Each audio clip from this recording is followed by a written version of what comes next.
എല്ലാവർക്കും നമസ്കാരം. Astro thoughts by Anita Raghunath എന്ന എൻ്റെ വീഡിയോ ചാനലിലേക്ക് സ്വാഗതം. വൃശ്ചികക്കൂറിൽപ്പെട്ട വിശാഖം 4-ാം പാദം, അനിഴം, തൃക്കേട്ട നക്ഷത്രജാതർക്ക് 2025 ഗ്രഹഗോചരത്താൽ അനുഭവപ്പെടുന്ന ഫലങ്ങളെപ്പറ്റി പറയുവാനാണ് ഈ വീഡിയോയിലൂടെ ഉദ്ദേശിക്കുന്നത്.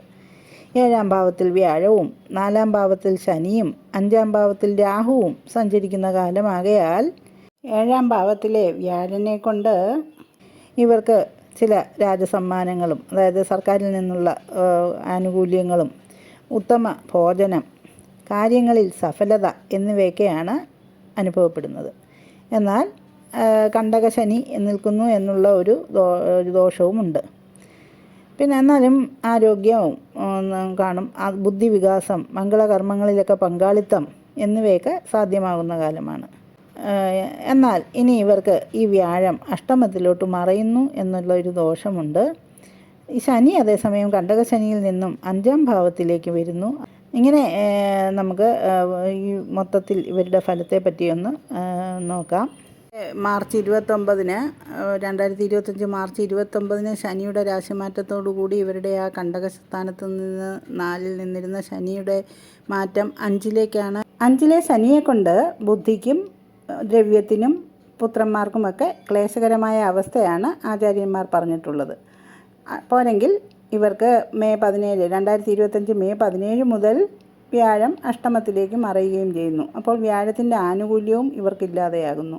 അതുകൊണ്ട് തന്നെ ഈ ശനിയുടെ ദോഷങ്ങൾ കുറയ്ക്കുവാനായിട്ട് ഇവർ ശനിപ്രീതിയും നടത്തേണ്ടത് അത്യാവശ്യമാണ്. എന്നിരുന്നാലും ഇവരുടെ 7-ലെ വ്യാഴം ഇവർക്ക് വളരെ നല്ല ഫലങ്ങളായിരുന്നു ആണ് ഇപ്പോൾ തന്നുകൊണ്ടിരിക്കുന്നത്. മെയ് 17, 2025 വരെയാണ് ഇവർക്ക് നല്ലൊരു സമയമായിട്ട് പറയേണ്ടത്. ഈ സമയത്ത് ഇവർക്ക് വിവാഹം, നല്ല സുഹൃത്ബന്ധം, അപ്രതീക്ഷിതമായ പ്രണയബന്ധം, നല്ല ഭാര്യാഭർത്തൃബന്ധം എന്നിവയൊക്കെയാണ് പ്രതീക്ഷിക്കേണ്ടത്. ഭാര്യാഭർത്തകന്മാർ അകന്ന് താമസിക്കുന്നവർ പോലും ഈ മെയ് 17-നകം ഒന്നിക്കാനിടവരും. പങ്കുകച്ചവടങ്ങൾ, കൂട്ടായ പ്രവൃത്തികൾ ഇവയ്ക്കെല്ലാം മെയ് 17 വരെയുള്ള സമയം വളരെ അനുകൂലമാണ്. എന്നാൽ പിന്നെ ഇവർക്ക് ഈ വ്യാഴം അഷ്ടമത്തിലോട്ട് മറയുന്നു എന്നുള്ളത് അറിഞ്ഞിരിക്കണം. അതായത് അവർക്ക് സമയം അനുകൂലമല്ലാതെയാവുന്നു എന്നുള്ളതാണ്. അഷ്ടമത്തിലെ വ്യാഴം എല്ലാ വിധത്തിലും, അതായത് ധനത്തിനും ആരോഗ്യത്തിനും പോലും മോശമാണ്. പല വിധത്തിലും ഈ വ്യാഴമാറ്റം ഇവർക്കെതിരാകും എന്നുള്ളതറിയണം. പ്രധാനമായിട്ടും സ്വന്തം നിലനിൽപ്പ് മറന്നുകൊണ്ട് ഭാവിയിൽ എതിരാകാവുന്ന കാര്യങ്ങൾ ഇവർ ചെയ്തെന്നിരിക്കും. അനാവശ്യമായ വ്യക്തിവിരോധത്തിന് ഇടവരുത്തും. അറിഞ്ഞുകൊണ്ട് തെറ്റുകൾ ചെയ്യുക, മരുന്നുകൾ തെറ്റായി കഴിക്കാൻ ഇടവരിക എന്നിവ പ്രതീക്ഷിക്കണം. ഹോർമോൺ ചികിത്സകൾ നടത്തുന്നവർ പ്രത്യേകം ശ്രദ്ധിക്കേണ്ടതുണ്ട്. അവയുമായി ബന്ധപ്പെട്ട ഗ്രന്ഥികൾ പൂർണ്ണമായും പ്രവർത്തനരഹിതമാകാനുള്ള സാധ്യതയാണ് കാണുന്നത്. അഷ്ടമത്തിലെ വ്യാഴം കഷ്ടതയുടെ പര്യായമാണ്. കടബാധ്യതകൾ വരുത്തി വയ്ക്കാൻ ഇടവരുന്ന സമയമാണ്. എന്നാൽ ഇവരറിഞ്ഞിരിക്കേണ്ടത് ഇവർക്ക് ഇടയ്ക്ക് 2025 ഒക്ടോബറോടുകൂടി വ്യാഴം ഇവർക്ക് അനുകൂലമായി വരുന്നു. ആ ഒരു മാസകാലം ഒക്ടോബർ 17 മുതൽ ഡിസംബർ 5 വരെയുള്ളൊരു കാലം ഇവർക്ക് അനുകൂലമായി വരും. ആ ഒരു കാലം ഇവർ പ്രയോജനപ്പെടുത്തണം. ഇതിന് ശേഷം വീണ്ടും ഈ വ്യാഴം ഇവർക്ക് അഷ്ടമത്തിലോട്ട് മറയുന്നു. അത് 2026 ജൂൺ വരെ അവിടെയാണ്. അതിനുശേഷം ഇവർക്ക് വളരെ അനുകൂലമായ ഒരു സമയം വരുന്നു എന്നുള്ളത് ഇവരറിയണം. അതുകൊണ്ട് തന്നെ വൃശ്ചികം കൂർ ജാതരെ സംബന്ധിച്ചിടത്തോളം പ്രധാനപ്പെട്ട തീരുമാനങ്ങളെല്ലാം 2026 ജൂണിന് ശേഷം വ്യാഴം ഭാഗ്യസ്ഥാനത്ത് വരുമ്പോൾ ആ അനുകൂലമായ സമയത്ത് എടുക്കുന്നതാവും നല്ലത് എന്നും ഓർമ്മയിരിക്കട്ടെ. അതായത് 2025 മെയ് 17 ശേഷം ഉദ്യോഗം മാറി കയറുവാനോ അങ്ങനെയൊക്കെയുള്ള കാര്യങ്ങളിലൊന്നും ഇറങ്ങിത്തിരിക്കാത്തതാണ് നല്ലത്. അഥവാ അങ്ങനെ ഒരാവശ്യം ഉണ്ടാവുകയാണെങ്കിൽ ശക്തമായ വ്യാഴപ്രീതി വരുത്തിക്കൊണ്ട് വേണം അങ്ങനെ എന്തെങ്കിലും ചെയ്യേണ്ടത്. ഗുരുവായൂർ പോലെയുള്ള ക്ഷേത്രങ്ങളിൽ ദർശനം നടത്തുകയും വേണ്ട വഴിപാടുകൾ നടത്തുക അങ്ങനെയൊക്കെ ചെയ്തിട്ട് വേണം എന്തെങ്കിലും പ്രധാനപ്പെട്ട കാര്യങ്ങളിൽ ഇറങ്ങിത്തിരിക്കുവാൻ. കഴിവതും അത് 2026 ജൂണിന് ശേഷത്തേക്ക് മാറ്റിവെക്കുന്നതാവും നല്ലത്. അതുമല്ലെങ്കിൽ ഇടയ്ക്കൊരു മാസകാലം നേരത്തെ പറഞ്ഞതുപോലെ ഒക്ടോബർ 18 ശേഷം ഡിസംബർ 6 വരെ 2025 വരെയുള്ളൊരു കാലഘട്ടത്തിൽ ഇങ്ങനെ വ്യാഴം 9 വരുന്നു. ആ ഒരു സമയം വേണമെങ്കിൽ ഉപയോഗപ്പെടുത്താവുന്നതാണ്. വീണ്ടും 2025 ഡിസംബർ 6 മുതൽ 2026 ജൂൺ വരെയും വൃശ്ചികക്കൂറുകാർക്ക് വ്യാഴം മറഞ്ഞ അവസ്ഥയിൽ അഷ്ടമത്തിലേക്ക് വരുന്നു. അതുകൊണ്ട് വ്യാഴത്തിനെ ഇവർ പ്രീതിപ്പെടുത്തണം. ഈ 2025 ഈ ഒരു കാലം അവർ അത് പ്രത്യേകം ശ്രദ്ധയോടെ വ്യാഴപ്രീതി വരുത്തേണ്ടത് ആവശ്യമാണ്. 2025 മറ്റൊരു പ്രധാന രാശിമാറ്റം രാഹുകേതുക്കളുടേതാണ്. 2025 മെയ് 19 രാഹു മീനം രാശിയിൽ നിന്നും കുംഭൻ രാശിയിലേക്കും കേതു കന്നിയിൽ നിന്നും ചിങ്ങത്തിലേക്കും രാശി മാറുന്നു. അതായത് വൃശ്ചികക്കൂറുകാരെ സംബന്ധിച്ചിടത്തോളം രാഹു 4-ലും കേതു 10-ലുമായാണ് രാശി വരുന്നത്. അപ്പോൾ 4-ലെ രാഹു ശ്വാസോച്ഛ്വാസ സംബന്ധിയായ അസുഖങ്ങൾക്ക് കാരണമാകും. കൂടാതെ ആഭരണ നഷ്ടം, വസ്ത്രങ്ങൾ കേടുവരിക, കുടുംബകലഹം, വളർത്തുമൃഗങ്ങൾക്ക് നാശം, വാഹനങ്ങളുമായി ബന്ധപ്പെട്ട പ്രശ്നങ്ങൾ എന്നിവയ്ക്കിടയുണ്ട്. കേതു കർമ്മസ്ഥാനത്ത് വിവിധ വിഷമതകൾ സൃഷ്ടിക്കും. കർമ്മനഷ്ടം, കർമ്മതടസ്സം, പ്രവൃത്തികളിൽ നിന്നും ബന്ധനം, അബദ്ധമായി കാര്യങ്ങൾ ചെയ്യുക എന്നിവയ്ക്കിടവരുത്തും.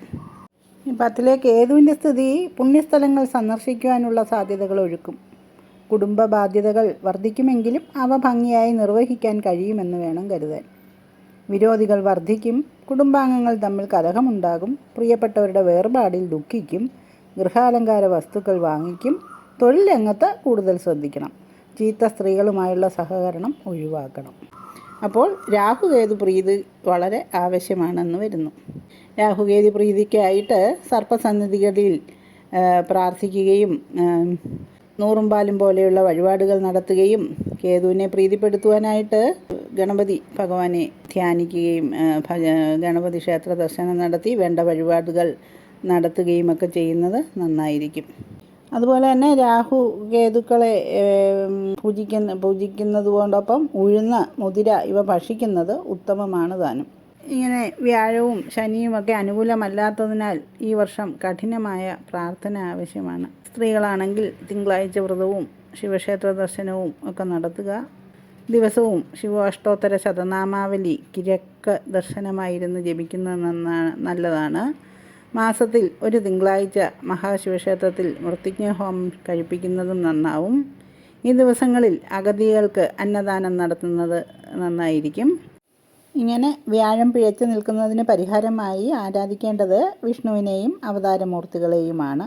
വ്യാഴാഴ്ച ദിവസവും തിരുവോണ നക്ഷത്രവും ഏകാദശി തിഥിയുമാണ് വിഷ്ണു ഭഗവാന് പ്രധാനം. ഈ ദിനങ്ങളിൽ പ്രത്യേക വഴിപാടുകളും പൂജകളും പ്രാർത്ഥനയുമൊക്കെ നടത്തുന്നത് ഉപകാരപ്പെടും. വിഷ്ണു സഹസ്രനാമ സ്തോത്രം, ഭാഗവത പുരാണം, ഭഗവത്ഗീത, ആധ്യാത്മരാമായണം തുടങ്ങിയവ പതിവായി വായിക്കുന്നതും വ്യാഴം അനിഷ്ടസ്ഥനാകുമ്പോഴുള്ള ദോഷങ്ങൾക്ക് പരിഹാരമാണ്. വൈഷ്ണവ ക്ഷേത്രങ്ങളിൽ വഴിപാട് നടത്തുന്നതോടൊപ്പം ശിവൻ, ഗണപതി, ദേവി, ഹനുമാൻ തുടങ്ങിയവർക്കും മാസത്തിലൊരിക്കലെങ്കിലും വഴിപാട് നടത്തിയാൽ ദോഷഫലങ്ങൾ കുറയും. വൃശ്ചികം കൂറുകാരെ സംബന്ധിച്ചിടത്തോളം ഇവരുടെ രാശിനാഥൻ കുജനാണ്. ഇവർക്ക് എപ്പോഴും ഭദ്രകാളി ക്ഷേത്രങ്ങളിൽ ദർശനം നടത്തുകയും വേണ്ട വഴിപാടുകളെയും നടത്തുന്നത് ഐശ്വര്യദായകമാണ്. കൂടാതെ അവരവരുടെ ജാതകം പരിശോധിച്ച് അവരുടെ ദശാനാഥനെയും അപഹാരനാഥനെയും മനസ്സിലാക്കി അവയുടെ പ്രീതിയും കൂടി നേടുകയും കുടുംബക്ഷേത്രങ്ങളിൽ വേണ്ട വഴിപാടുകളുമൊക്കെ നടത്തി 2025 ഏവർക്കും ശുഭകരമായി അനുഭവപ്പെടട്ടെ. ആരെയും പറഞ്ഞ് ഭയപ്പെടുത്തുക എന്നുള്ള ഉദ്ദേശത്തോടു കൂടിയല്ല ഞാനിതൊക്കെ പറയുന്നത്. നമ്മുടെ സമയദോഷ സമയം നേരത്തെ മനസ്സിലാക്കി അതിനു വേണ്ട വഴിപാടുകളൊക്കെ ചെയ്താൽ കണ്ണിൽ തട്ടാനുള്ളത് പുരികത്ത് തട്ടി അങ്ങ് ദോഷങ്ങൾ കുറയും എന്നുള്ള ഒരു സതുദ്ദേശത്തോടു കൂടി ചെയ്യുന്ന വീഡിയോയാണ്. അത് മനസ്സിലാക്കണം.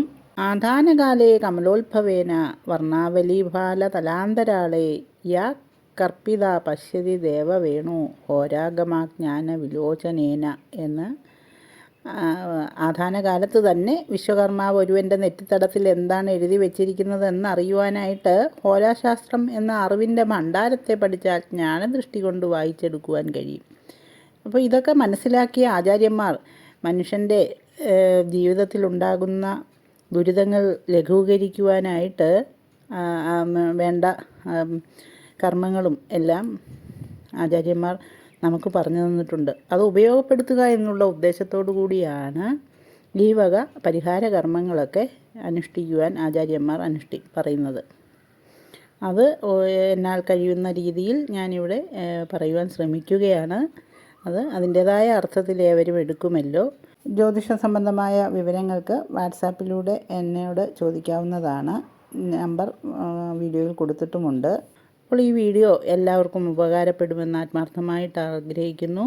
വീഡിയോ ഇഷ്ടപ്പെടുകയാണെങ്കിൽ ലൈക്ക് ചെയ്യുകയും സബ്സ്ക്രൈബ് ചെയ്യുകയും ചെയ്യണേ. നന്ദി, നമസ്കാരം.